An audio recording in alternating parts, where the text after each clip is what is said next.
Assalamualaikum warahmatullahi wabarakatuh. Hello everyone. Good morning. My name is Aini Septia Rahmalita. You can call me Aini. My name is 20002030. I'm the representative of Group 2 Education Policy Making Course. Nah, pada pertemuan kali ini saya akan membahas mengenai faktor yang mempengaruhi isi dari kebijakan serta jenis dan tingkatan kebijakan.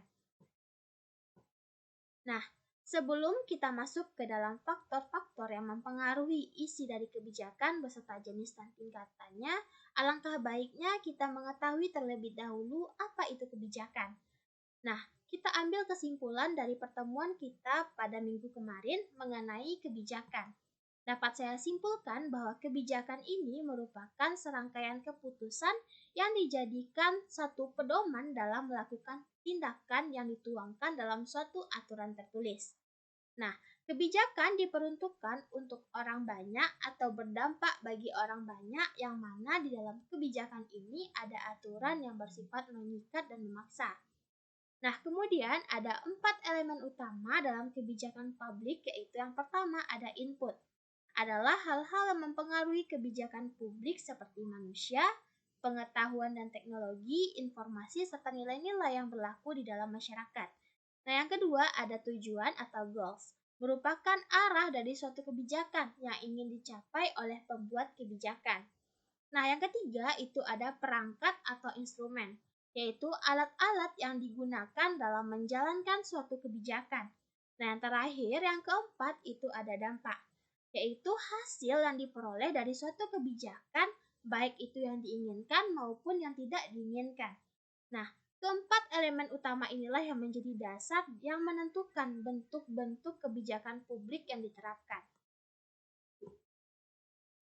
Nah, selanjutnya kita akan masuk ke dalam faktor-faktor yang mempengaruhi isi dari kebijakan. Nah, di sini ada 4 faktor.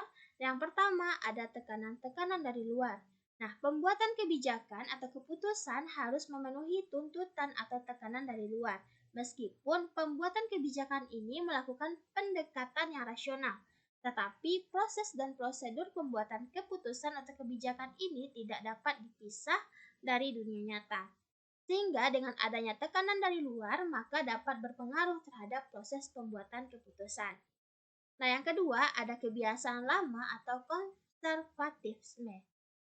Kebiasaan lama organisasi yang dikenal dengan istilah stockholders adalah kebiasaan investasi modal, sumber, dan waktu yang digunakan untuk membiayai program-program tertentu. Kebijakan cenderung mengikuti keinginan dari para pemilik modal, meskipun keputusannya seringkali dikritik atau perlu dirubah. Nah, kebiasaan lama ini tidak akan pernah hilang, meskipun terlebih dahulu jika kebijakan yang telah ada dianggap dapat memuaskan pihak tertentu. Nah, yang ketiga ada sifat pribadi. Berbagai keputusan yang dibuat oleh para pembuat keputusan banyak dipengaruhi oleh sifat pribadi seseorang. Contohnya dalam proses penerimaan dan pengangkatan pegawai, yang mana seringkali diwarnai dan dipengaruhi oleh sifat pribadi. Nah, yang terakhir, yang keempat, itu ada pengaruh dari kelompok luar, di mana lingkungan sosial dari para pembuat keputusan juga berpengaruh terhadap pembuatan kebijakan. Nah, setelah kita melihat faktor-faktor yang mempengaruhi isi dari kebijakan, selanjutnya kita akan membahas mengenai jenis-jenis kebijakan. Nah, di sini saya mengambil pendapat dari Anderson tahun 1970 yang mengatakan jenis kebijakan itu terbagi menjadi 4. Nah, yang pertama ada substantif dan procedural policy. Nah, substantif policy dilihat dari substansi masalah yang dihadapi oleh pemerintah. Sedangkan procedural policy dilihat dari pihak-pihak yang terlibat di dalam perumusannya atau policy stakeholder. Nah, yang kedua ada distributif, redistributif, dan regulatory policy. Nah, yang pertama itu ada distributive policy, adalah suatu kebijakan yang mengatur tentang pemberian pelayanan atau keuntungan kepada individu-individu, kelompok, ataupun perusahaan. Nah, yang kedua ada redistributive policy, adalah suatu kebijakan yang mengatur tentang pemindahan alokasi kekayaan, pemilikan atau hak-hak. Yang ketiga ada regulatory policy, adalah suatu kebijakan yang mengatur tentang pembatasan atau pelarangan terhadap perbuatan atau tindakan.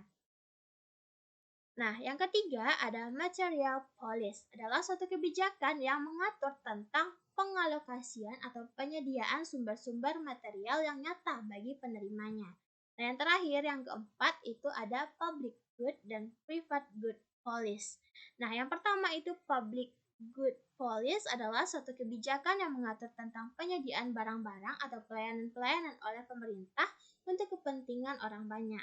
Nah, yang kedua ada private good policy, adalah suatu kebijakan yang mengatur tentang penyediaan barang-barang atau pelayanan-pelayanan oleh pihak swasta untuk kepentingan individu atau perorangan di pasar bebas dengan imbalan biaya tertentu.